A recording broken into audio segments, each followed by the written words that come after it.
Good evening, everyone. Thank you so much for coming tonight. It's good to see a bunch of people out here. Mary, I hope this showing appropriately displays how honored we are to host you here at Notre Dame. It's truly an honor. Before we begin, I'd like to take a moment to just highlight why we are so thrilled to have Mary Hanafin here with us this evening. Mary Hanafin is a prominent legislator, educator, and debater with an international profile. She's held an extensive range of economic, social, and cultural responsibilities in Ireland. She first began her highly successful career as a teacher for 17 years. She specialized in teaching Irish literature, language, and history. Now, Mary is renowned as an outstanding politician and a great public servant. She spent 11 years as minister in the Irish government in 5 different roles. I thought it was really fascinating to take a look at the roles, so I'll list them off for you quickly. She was first the Minister for Children, then the Minister of the State, then Minister for Education and Science, then Minister for Social and Family Affairs, and then finally Minister for Tourism, Culture, and Sport. Those leadership positions spanned an incredibly interesting time period for Ireland, including the peace process, where she worked determinedly to use her influence to support peace and reconciliation in Northern Ireland. She was also very active during both the Celtic Tiger, a period of rapid economic growth for Ireland from 1995 to 2007, and the economic downturn that started in 2008. Mary is widely recognized for her strong communication and negotiation skills during that time. Apart from her role in government, Mary has had numerous speaking engagements across the world, including speaking on behalf of the Council of Europe at the March of the Living Auschwitz in Poland to an audience of 25,000 people. And this year she spoke at the Transforming Education Summit in Abu Dhabi. In this introduction, I certainly have not done justice to the lengthy list of Mary's credentials or the impact of her service. However, we all agree that the breadth of her professional experience and her connection to both the people of Ireland and across the world is astounding. And it's something that we are all very eager to learn from tonight. So without further ado, please join me in giving a warm Notre Dame welcome to Mary Hanafin.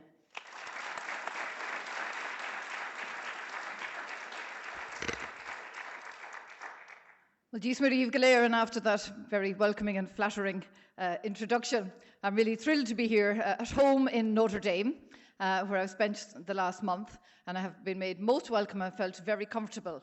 In fact, I almost felt like an American until I sat into my car, drove to the mall, and then when I was coming out, I said, I better get my bearings right, driving on the other side of the road. So I sat in, I looked at the map, I worked out which way I would turn, and then said, okay, ready to go.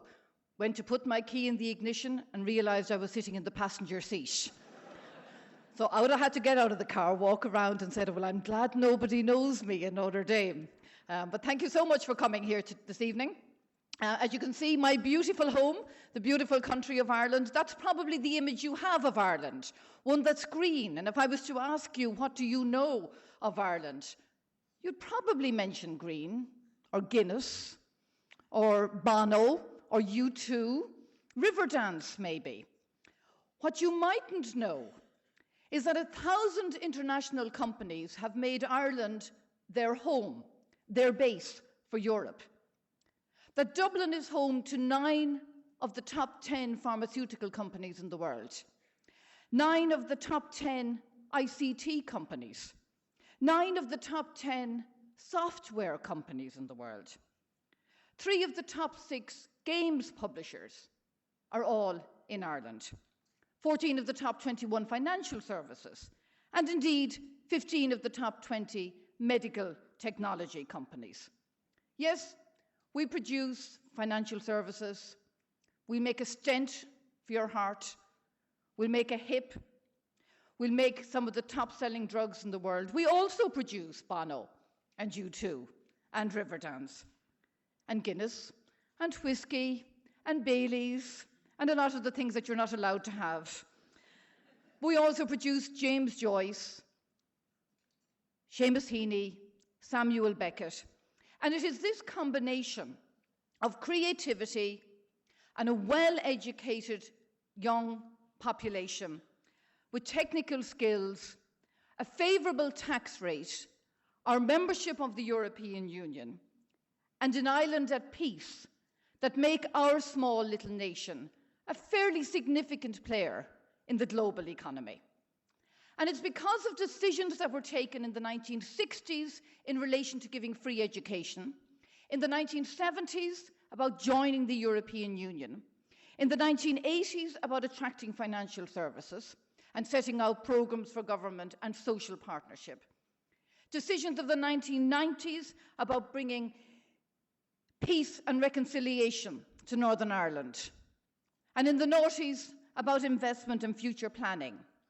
That Ireland today is, despite a domestic crisis in the economy, despite a European and a world economic crisis, that we are working and punching above our weight, we would think, in the global environment.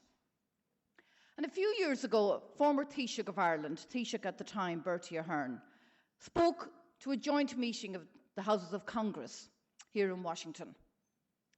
And when he said, Ireland is at peace, he got a standing ovation. Because the world over had looked for many years at the troubles in Northern Ireland. And now that peace has transformed lives. It has transformed the economy and trade and investment. And the hallmarks now are of cooperation and friendship. But for many years, it was violence that defined people's perception of Ireland. During those early 70s years, when you would say to people, particularly those who didn't speak English, that you came from Ireland, their reaction was boom, boom. And they didn't mean an economic boom. They meant fighting and bombs and killings. When I was a child, you would never visit Northern Ireland. And yet Belfast to Dublin is as close as Chicago to South Bend. Every night on the news, you saw killings and bombings and sectarianism and people being deprived of their civil rights. And when I was a teacher, we tried to develop cooperation between young people in Dublin, in my school, a girls' Catholic second level high school, and a Protestant girls' school in the north of Ireland. And we worked together, and we shopped together, and we went bowling together, and realised that really there are no differences between young people the world over. We used to go to a place called the Corrymeela Reconciliation Centre, and yet one of the times on our way, our bus was stoned. And I don't know to this day whether it was because it said Reconciliation Centre or in spite of the fact that it said reconciliation. And those troubles were very extreme because you had extremists on both sides, Republicans and loyalists, people who were intransigent, people who would never even talk to each other, and 3,000 people lost their lives. And you had peacemakers like John Hume, who went on to win the Nobel Prize, and a man whom I saw and actually taught about as being a very loud, bombastic, loyalist church leader called Ian Paisley. And only last month, in September, Ian Paisley was hosted by the Irish government in a guest house called Farmley in the Phoenix Park. There are only 2 residents in the Phoenix Park in Dublin, the President of Ireland and the American ambassador to Ireland. But to show how far we had come, here was I, a Republican, having dinner with this strong loyalist leader. Because we have welcomed the new Ireland that is at peace. That Ireland that in 1998 signed the Good Friday Agreement, brought about by leaders finally coming to sit together around the table. By Bertie Ahern, Taoiseach of Ireland, Tony Blair, Prime Minister of England, by Bill Clinton, President of America, and by Senator George Mitchell. Peacemakers who, it was Bill Clinton at your age and at your stage was a Rhodes Scholar in Oxford when he saw what was happening in Northern Ireland and was influenced by it and carried that with him to be a peacemaker in Northern Ireland. Any one of you could find yourself in that situation in relation to things that you now are seeing in the world, in the media, and in the troubled world that we have. But the principle of consent that is now there, and that respect for diversity, has meant that for the first time, a reigning English monarch, the Queen of England, was actually welcomed to Ireland last year. But what has it meant for doing business? Well, it has meant that we're able to do business with each other, as well as being able to do it with the world. We've cross-border cooperation on important things like cancer care, like child protection. We've cross-border cooperation on tourism, on our waterworks, but also on trade, in trying to present to the world, to this global environment, a situation where we can tender together in the European Union, where we can be more competitive and where small companies can work together.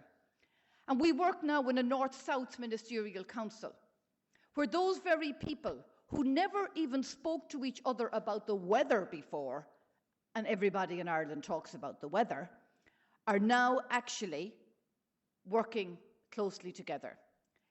So that unity of purpose for the good of their people in Northern Ireland works for them. On a North-South basis, it works with us, and the relationships are there and are flourishing. But an Ireland at peace is just one way that we can present ourselves to the world and this small nation of ours. But that wasn't enough to bring all that investment that I mentioned at the beginning. It was, in fact, to do with government planning and with future planning. Because in 1999, the very first ever technology foresight exercise took place, where scientists and engineers, industrialists and government officials sat around the table to identify what strategic research Ireland should be doing. What were the emerging technologies? What were the things that would yield global economic and social benefit for Ireland and sustain industrial competitiveness? And they identified 8 areas. That's back in 1999. And they identified the chemicals and the pharmaceuticals and the ICT and the medical devices and the natural resources, construction industry, and if you note, they're all the things I mentioned at the beginning that are now the hallmark of investment in Ireland. The problem was, back in 1999, we didn't even have a budget line for research. It didn't exist in government budget lines. At that stage, we didn't have companies investing in promoting onward learning and ongoing learning for their young people and for their staff. They weren't spending any money on research, and we were told you cannot compete in manufacturing. Fast forward to now, where last year alone, from a situation where no money was spent on research to €2.5 billion was spent on research, because the future planning was listened to, was acted upon, and now we are seeing the results. And it's research and development in education and training, in higher education institutions. It's there in the health services, it's right across all of the government departments. It's even in our Irish aid, where we're working on eye health in Africa, where we're working with digital media in Zambia, and we're ensuring that the benefits of that research and technology, that collaboration that we're now seeing between industry and academia, is ensuring that we are getting benefits not just in employment, but also for society as well. So if you walk around Dublin, and we hope that many of you will, perhaps as part of your education, you will see Boston Scientific, you'll see Merck, you'll see Google, Twitter, Amazon, you'll see LinkedIn, you'll see Microsoft, Apple, you'll see Intel, you'll see Pfizer. You'll see all of the major companies of communications and of the chemical industry. These are the people who are now making Ireland their home. It might interest you to know that it was an Irish company, a spin-off of those that have directly invested in Ireland from abroad, who commercialized the world's first mobile phone text service, And where would we be without being able to text? It's an Irish company who has provided the biometric screening in the airports in Japan, a country that I think we would all accept is pretty far advanced in their technology. And 50% of all mobile phone traffic in the US passes through a system that was designed by an Irish company. So the benefits are not just from the foreign direct investment, but also from the Irish companies themselves, who have now spun out, literally, out of that big investment. There's other important initiatives going on in relation to health and to the wider services as well. For example, silicon microneedles that can be used, particularly in the developing world, to give vaccinations by just putting a patch on the skin. Where we have non-invasive mute button for people who are suffering from tinnitus. Or, for an industry that's so important to people like the Irish, a speed gene in horses has been identified so that you can match, literally, horses for courses. So if you're into betting or gambling, this can be very important in your life. So identifying future planning was something that was important for us as a nation. Acting on it was the important thing.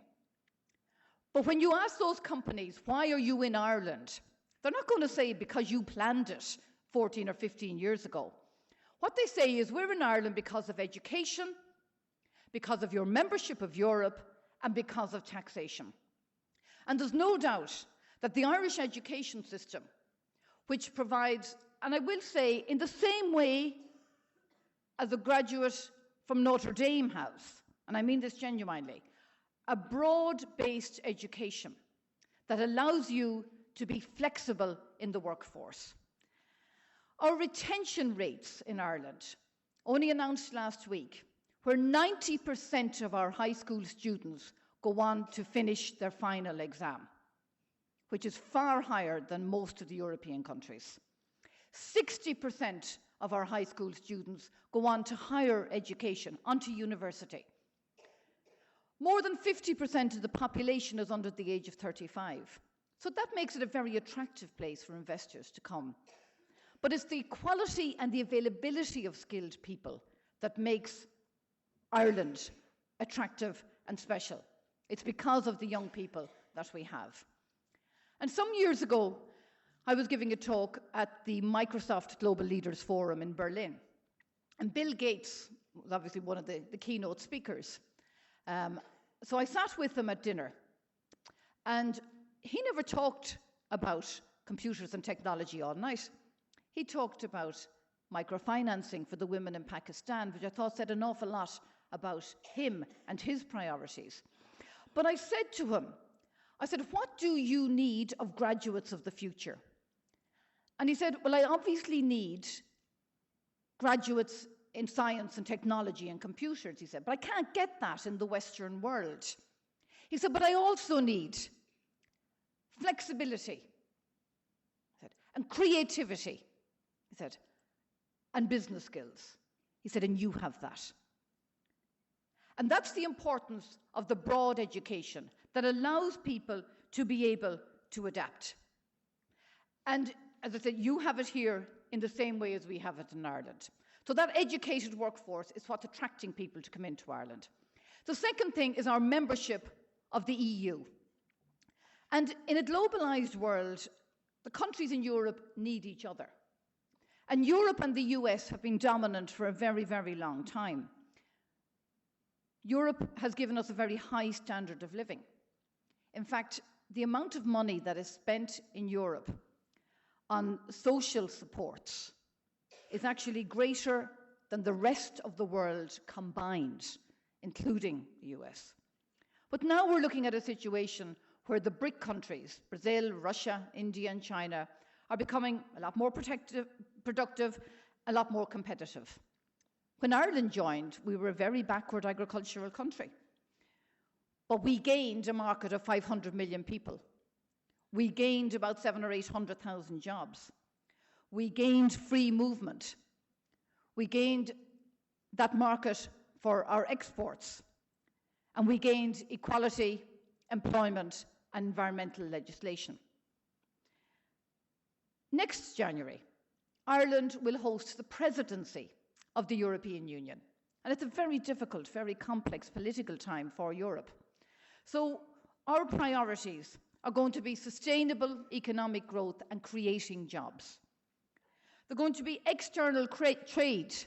And one of our focuses as president is to try and get a mandate to have a trade agreement between Europe and the United States. And we feel that this could be to the benefit of both of us.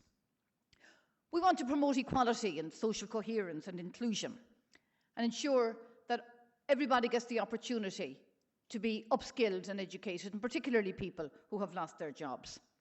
But particularly in Europe, we need to implement good economic governance, and we need to ensure that our budgets are kept under control.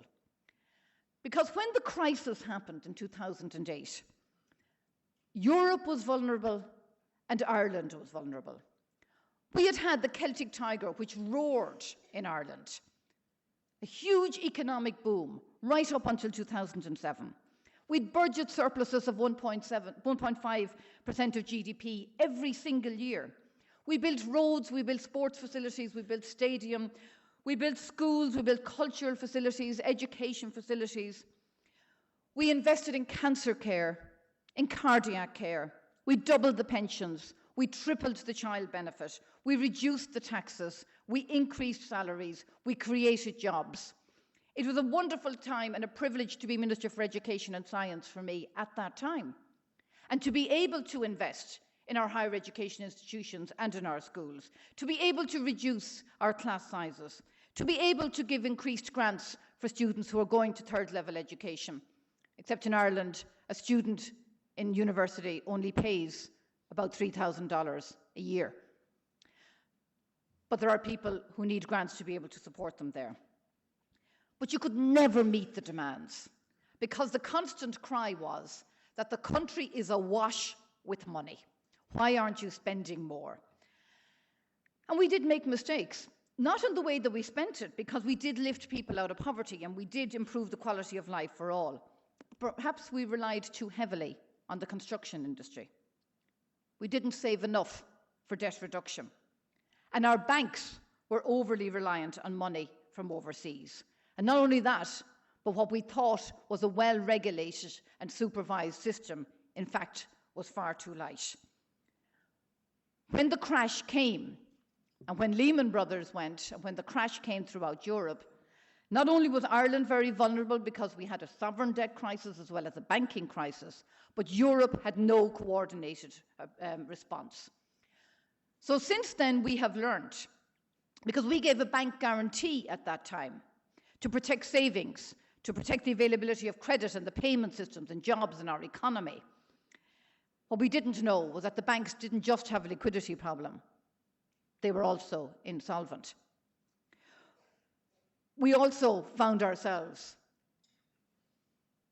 losing a battle on the bond market by 2010, where our interest rates were far too high. We had to make a tactical withdrawal from the bond market. A very difficult decision for a government to have the EU and the IMF come in. They adopted our programme for recovery as part of the recovery of the nation. But it has meant grave hardship and difficulties for a lot of Irish people at the moment, because unfortunately our full employment has now gone to 14.8% unemployment, where the emigration that was a thing of the past is now unfortunately back for our young people particularly, where the country owes money by virtue of trying to ensure that our banking system was sustained.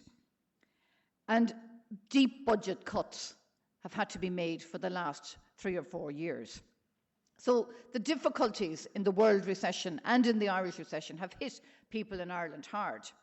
But as I say, we have learned from that, and Europe has responded with a new fiscal treaty, with greater fiscal discipline, with more integrated financial regulation, more highly capitalised banking sector, and working towards a deeper economic, monetary and banking union.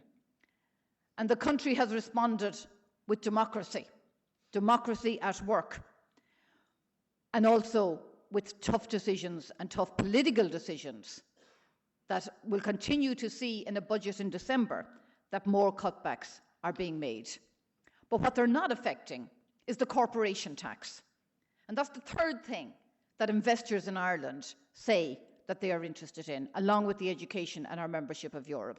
Because our corporation tax is 12.5%, which makes it really attractive for people coming into Ireland and using it as a base for Europe. It's one of the lowest in the world.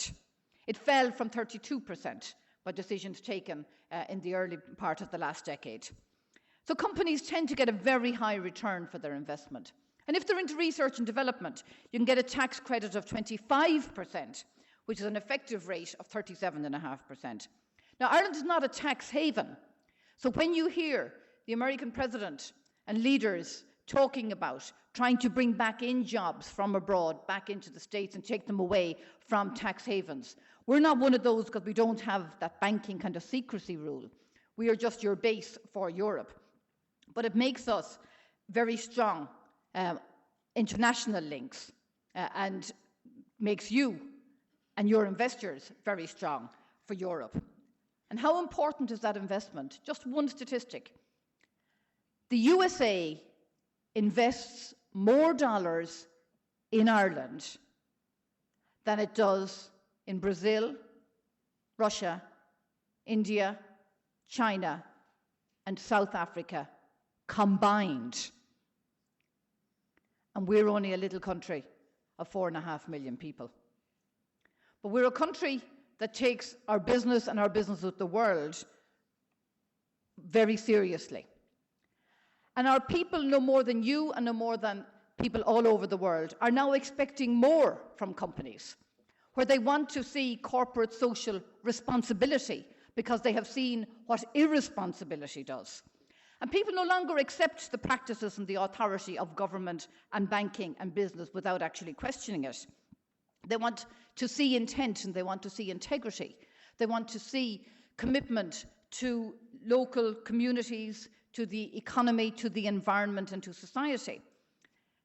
People in Ireland, the same as everywhere else, want to see that our companies, whether it is the large, big industrialist or the small Irish company, wants to see them do things right, but also wants to see them do the right thing. And doing the right thing is a core business value. And now I think there's a greater understanding of what a responsible business does. And recent research has shown that 77% of Irish CEOs think that there should be a measurable standard for corporate responsibility best practice. And 61% agree that performance in relation to wider responsibility gives them direct competitive advantage. But it's more now than about basic philanthropy. It needs to be embedded in all aspects of business. It's more than a one-off venture. It needs to permeate day-to-day ventures. And it is certainly more than a woman sitting at a desk with a sign in front of her that says Corporate Responsibility Department, that may or may not appear in an annual report. It has to be the core practice. And increasingly, we're seeing really good examples of this. I had the pleasure of presenting a check on behalf of Intel to a number of different voluntary groups. Not that they were just giving the money, but they were matching $10 to the hour for every hour of volunteer activity that their workers had given to the local community. Guinness, many years ago, actually built houses for their workers, which form whole communities now in the centre of Dublin. Tullow Oil, that works in Africa, in oil and gas exploration, they have set up enterprise centres, have gone into food production, and are digging wells in order to ensure that they are taking seriously their responsibility. And that sense of people, and young people particularly, the world over, looking to see that businesses are giving back to their community, is certainly going in now to the ethos of Irish companies in the same way as I think it is in companies the world over. But sustainable development and holding on to that beautiful green that we have there is actually at the heart of our agricultural industry. Our largest indigenous industry is agriculture. And you can drive, that's not a picture of Ireland 50 years ago, or even 100 years ago. You can see that today. Because agriculture is really at the heart of small rural communities all over the country. Family-based farms, sustainable economic and environmentally. Ireland produces enough dairy to feed 50 million people per annum. We produce enough beef to feed 30 million people per annum. Now, with a population of 4.5 million, that's an awful lot of milk and an awful lot of beef. So it might not surprise you that we are the largest exporters of infant formula in the world. And we have set even greater targets for ourselves for beef production, because we are the 4th largest exporter of beef in the world. But as soon as we get it into America, then we'll become the 1st largest exporter of beef in the world. But farming in Ireland is not just about an image. It's not just about a picture. It's actually about sustaining communities. It's actually about giving added value and providing for the world market. And how do we sell then? We sell very much on a personal basis, where trade missions led by the President, the Taoiseach, and a number of ministers would go to various countries. And I had the privilege of being part of those. I went to China, went to India, went to Saudi Arabia, went to the United Arab Emirates as part of selling Ireland. We opened doors in China. Most people in China wouldn't know where Ireland was, what it was. Is it a little dot that belongs to England somewhere in the Atlantic, right? But Ireland back in 1957 had supported China in their application to join the United Nations. They remembered that. We had helped them to open a door, and they opened doors for us. And the Prime Minister and Taoiseach of Ireland had been to meet the Premier and President of China 3 times before Germany even got in the door. Because those kind of personal and diplomatic relations are important in selling and in that global economic environment as well. The Shannon duty-free zone, industrial zone, was actually copied by China. And they now have 9,000 of them throughout China, modelled on something that was built beside an airport in Limerick in Ireland. Going back, they respected what they had learned from us. So when we started our Asia strategy, as I say, it opened doors. So when we went, you bring a part of yourself with you. So I went to visit a school, and they sang a song for me. So they asked me, could I sing a song back?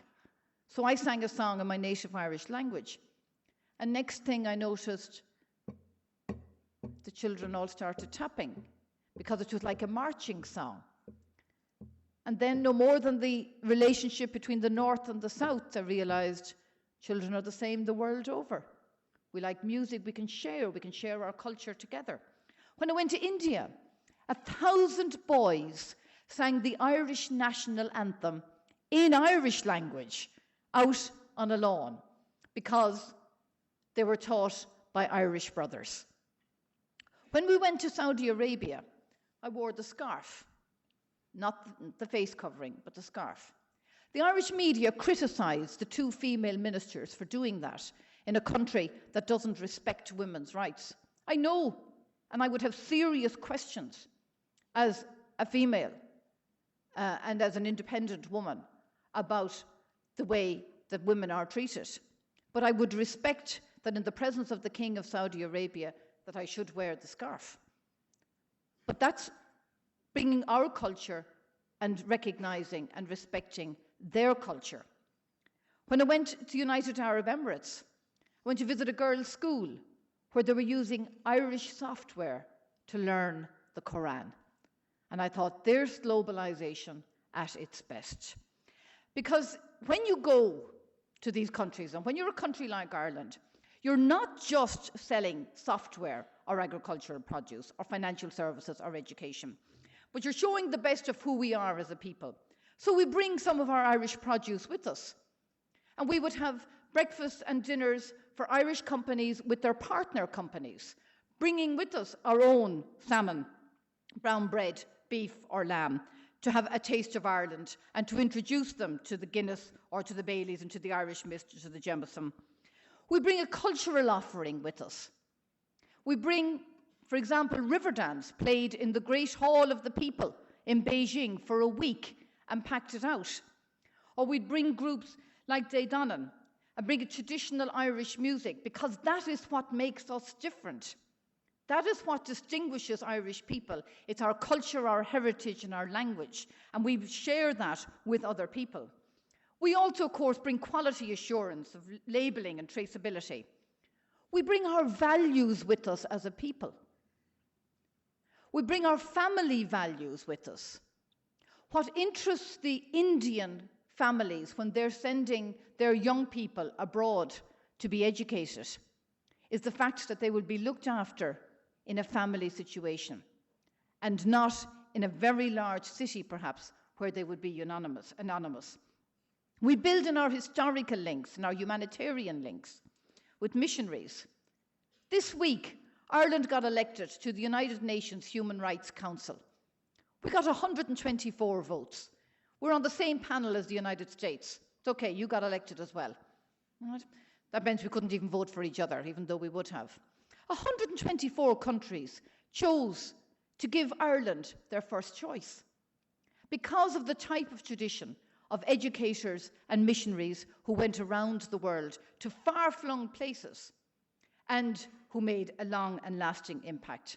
And the fact that we're a small, neutral country means that we're able to bring some diplomatic skills with us as well. So doing business in a global economy for Ireland, you see, we're very lucky. There are 70 million Irish people.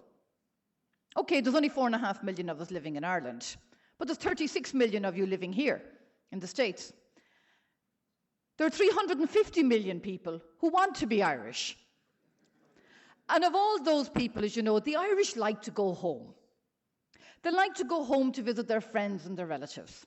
They like to take a holiday, to take a break, to have the crack, which is C-R-A-I-C in the Irish language, means to have the fun in Dublin. They like to play golf in Kerry. They like to visit family in Galway. They like to enjoy the natural beauty. They like to go home, like the Notre Dame Navy game that took place in Ireland on the 1st of September, when 35,000 Notre Dame supporters all arrived into Dublin for a game. It was the busiest day ever that Dublin Airport had. The hotels all over the country said it was their busiest August ever. Our shops in Dublin said the only days that were anyway like it for spending and for consumerism was Christmas Eve. The value to the Irish economy could be anything up to $100 million. That was the value of Irish Notre Dame going home to Ireland. Because one man took the initiative and one man can make a big difference, even in a global environment, with Martin Naughton encouraging and welcoming the Irish from Notre Dame to come home. And we marketed on the strength of that. 20 million viewers watched the game. We did an integrated TV and digital campaign on CBS. We did a 30-second commercial right through New York, Boston, Chicago, Philadelphia, where the Irish viewers are following. We're promoting The Gathering, which is our tourism offering, inviting you home next year. High impact TV. Viewers everywhere are following not only Notre Dame's success in every single game we're having, we note part of it, we're having this season, right? But are also, while they're watching it on TV, are getting Irish advertisements interspersed as part of that whole season. And in my time as Minister for Tourism, it was a great, great privilege to promote my country, my culture, my heritage, our natural beauty, and our friendliness. And Lonely Planet Guide said that Dublin was the friendliest city in the world. So that's why we look forward to welcoming you. And that marketing for us is a critical part of selling who we are and not just our products. And the biggest, I suppose, greenest symbol of it all is on Patrick's Day, where now buildings all over the world go green. The Sydney Opera House, the Tower in Toronto, the Empire State Building, the Houses of Parliament in Westminster, the Shanghai Tower, the Moulin Rouge in Paris became the Moulin Vert, the Auckland Sky Tower. And don't tell Father Jenkins, but wait until you see the Golden Dome next Patrick's Day. What I loved was this week I met a freshman who had just come from giving blood on campus. And they gave her a T-shirt which said, "My blood is green, but they took it anyway." And that is what makes the image of Ireland. It's one of green, it's one of people, it's one of friendship, and it's one that allows us to do business in the global economy. Because for Ireland, doing business is not just about developing our indigenous industries. It's not just about attracting foreign direct investment. It's not just about exporting our goods and our services or building on our track record, our talent, our taxation, or our technology. It's not just about promoting Ireland as an English-speaking, educated gateway to Europe. For us, it's about celebrating our uniqueness and our heritage and our identity. It's about respecting not only our own culture, but the culture of the countries with whom we do business. It's about appreciating the importance of dialogue and friendship and peace as a small, neutral nation in a very troubled world. And it's about valuing our diaspora, our worldwide family, and our friends throughout the world, and especially today here in Notre Dame. Thank you for listening.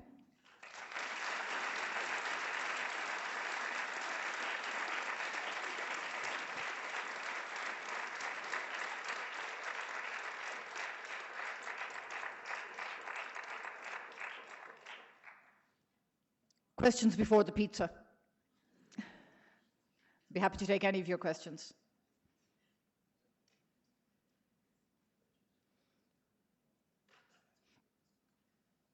Yeah. Can you comment on the differences that you see between the Irish economy and the economy of the United States in terms of rebuilding after the crisis? Oh, right.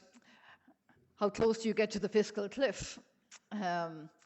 I was at an Ireland Fund dinner last night in Chicago where they raised $740,000 for communities in Ireland in one night. That'll show you the generosity of the Irish people. But actually one of them made a joke where they were saying that the president was talking about being at the edge of the fiscal cliff, and yet the theme for his campaign was forward. That's not where you want to go. You see, the difference of scale is obviously huge. And I think there has to be, in any country which is having a financial crisis, there has to be agreement with your parliament to make the cuts that are necessary. And it's a very big challenge in a situation like you have, where you have two different parties in control. But the one thing I would say that did happen in Ireland was we did get cooperation across the various parties. And even though there are political differences and we'd argue with each other, at least it meant when the tough decisions had to be made about nationalising a bank, about giving a bank guarantee, about making tough decisions, that there was that sense of cooperation in the greater good. And I think that's essential here too.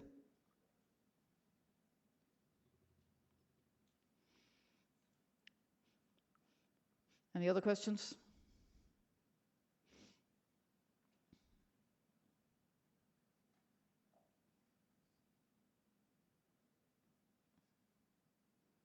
Is the pizza that good? Can you comment on the actions of a lot of the bankers in Ireland who sort of had a big role in the collapse of the economy, and what, in the aftermath of that, how they have or have not been penalized for what happened with the economy? The bankers? Yeah, the bankers. Yeah, I mean, Should it have come to any surprise to us that when the banks told the government that they were solvent, that in fact they weren't? We understood they had a liquidity problem. It was a solvency problem. They were over-dependent on wholesale money and short-term money coming from the US. Obviously, there was a knock-on effect there. But there was also a severe interconnectedness between the banks in Ireland. So you couldn't let one fail, or you might have had a domino effect. And anyway, Europe wouldn't allow you to let a bank fail. It was a Goodhart, the economist, said that a bank is international when it's successful and national when it fails. So the main problem now with the banks, even though they have been capitalized, one of them has been nationalized, is the fact that they are not giving credit. And they're not giving credit to small businesses. And even ones who have been successful for many years are finding it very, very difficult. So the government set up a credit review body to try and put pressure on them to ensure that they do. The second issue is one where the Irish personal debt is about twice a person's income. It's very severe at the moment because property prices went through the roof during the boom and have now collapsed. So families find that they are very, very stretched on their mortgages and their homes are in negative equity. We do not have the same problem, as seems to be more widespread, certainly in the United States, of foreclosures. But there are a lot of people who are getting their mortgages restructured and trying to repay. One of the banks this week actually went back into the open market, which was actually very encouraging. We made tentative, and the government as a whole, Ireland made tentative steps just a few months ago. So I think we're moving in the right direction. But I think until banks in Ireland are seen to be supporting businesses and continuing to support families to live in their own homes, then we won't get out of the economic crisis and they won't get back the kind of trust that they need. Sorry, there's another hand here in the front. Yeah. I was just going to ask you to comment at all on your positions as a woman, how that has kind of influenced it or needs to be faced in the government as being a woman. Okay, the position as a woman in government. In Ireland, despite many efforts to try and get more women into politics, only 13% of the national parliament was female. It's now gone to 15%. But when I was a minister in the government, 13% was female. 25% of the cabinet was female. And we controlled 70% of the budget because we were in those big spending ministries. Right? But our constitution says there are 15 cabinet ministers and 3 of them were women. We were all called Mary. The President of Ireland was called Mary, and the previous President of Ireland was called Mary. The current one is a man. He's not called Mary. He's Michael. Right? I'm not sure what impact it would have had. I think it certainly helped to have a greater representation, and we don't have it. But then most parliaments in the world don't, unless there's quotas. A new initiative has been brought in that political parties will have their state funding cut unless 30% of their candidates are female. And that at least might ensure that you have more people actually getting elected. The impact of having women there at a time of major crisis around the globe, I'm not sure that it's had a huge difference in approach. I think it probably has had a difference of approach within our individual ministries. In my case, in children, in education, in family, and in tourism. I'm not sure whether men or women would solve the crisis differently, but we mightn't have got into it if there was more women in government and in banking and in business before it, because I think they bring a different perspective to the boardroom.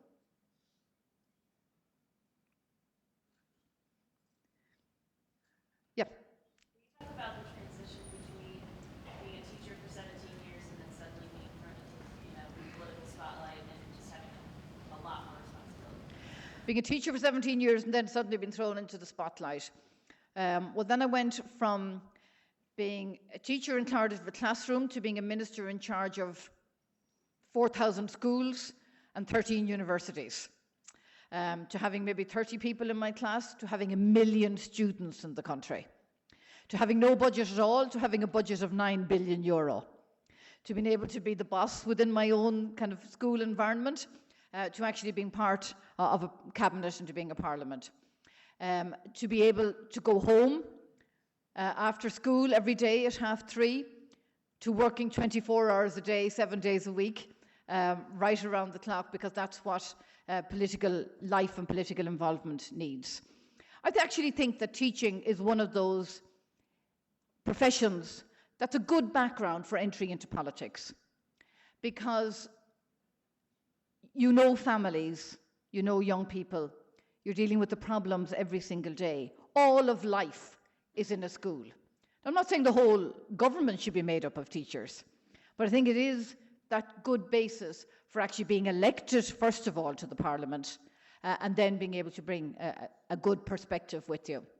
And it keeps your feet very, very firmly on the ground, rather than somebody who might have just worked in a very large company and mightn't have had that same public interaction.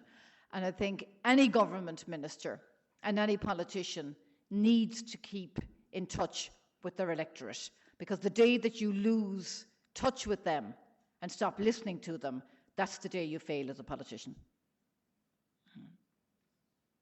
Yeah. You talked about the value of the youth to Ireland, but you also mentioned the high immigration rate. Can you talk about the cost of that and what the government's doing to stop that?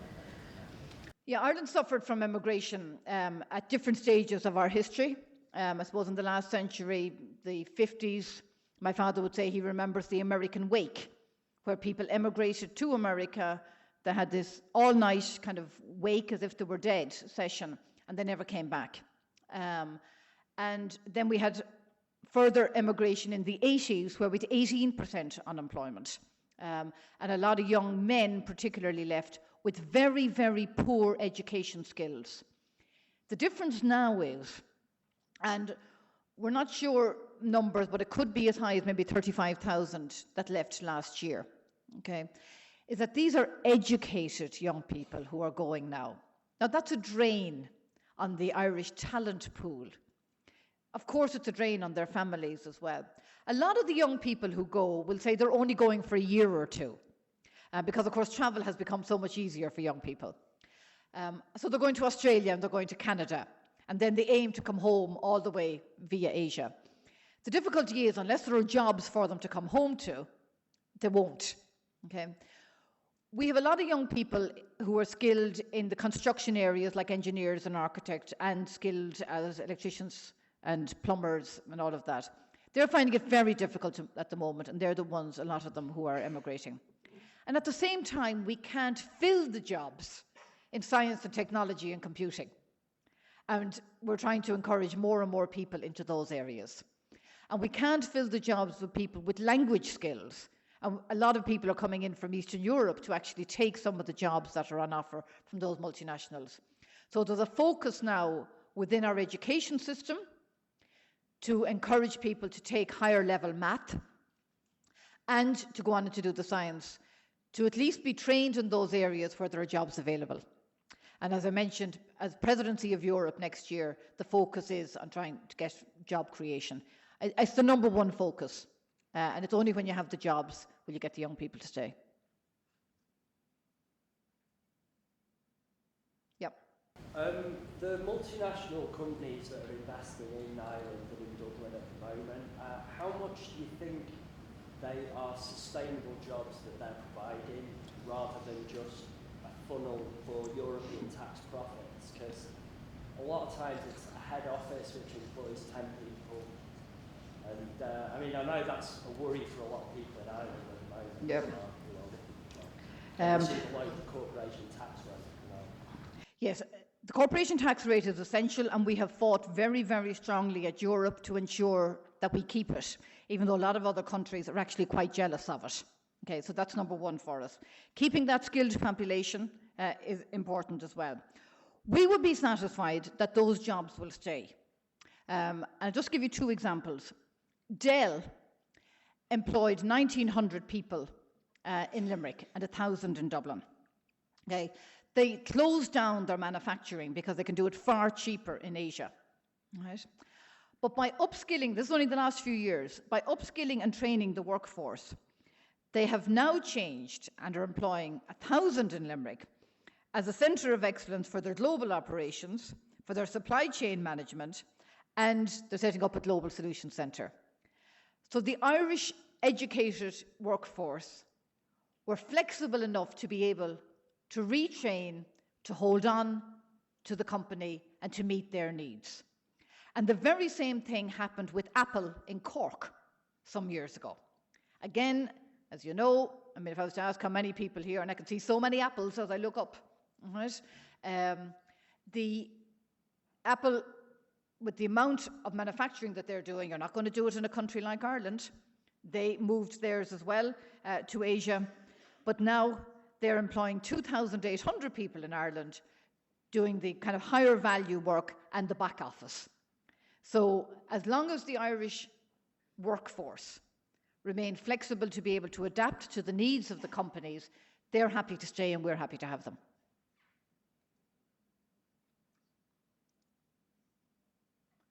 In Hestella?